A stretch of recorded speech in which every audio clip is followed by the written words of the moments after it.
নগদ নিবেদিত অর্থনীতির খবর। দেশের রাজনৈতিক পট পরিবর্তনের পর যুক্তরাষ্ট্র থেকে প্রবাসী আয় ধারাবাহিকভাবে বাড়ছে।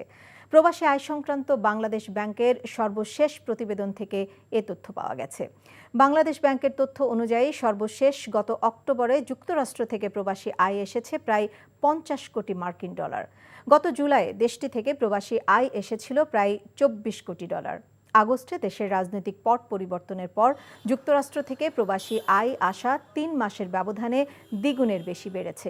জুলাইয়ের পর প্রতি মাসেই দেশটি থেকে প্রবাসী আয় ধারাবাহিকভাবে বেড়েছে। সেপ্টেম্বরে এসেছে 39 কোটি ডলার, আগস্টের তুলনায় যা 10 কোটি ডলার বা 34.5% বেশি।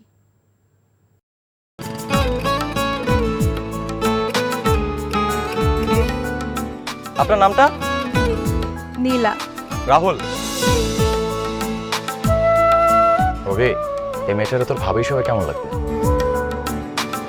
আপনাকে না বলছি আমাকে ফলো না করতে? ফলো কেন করতেছিলেন? আপনাকে দেখতে ইচ্ছে করে আমার, আপনার সাথে কথা বলতে ইচ্ছে করে। আমি কি করবো ঠিক বুঝতে পারছি না। ওরে বাবা, ওই মেয়ে, অথচ তারে তুমি চিনো না? হ্যাঁ, কি মায়ায় তাকাও তুমি, একটু দেখে চোখের খেয়াল, তোমায় দেখার তৃষ্ণা ভীষণ। ভালোবাসায় বুঝি দেনা পাওনা থাকে? অবশ্যই থাকি, ভালোবাসা সবকিছু থাকে।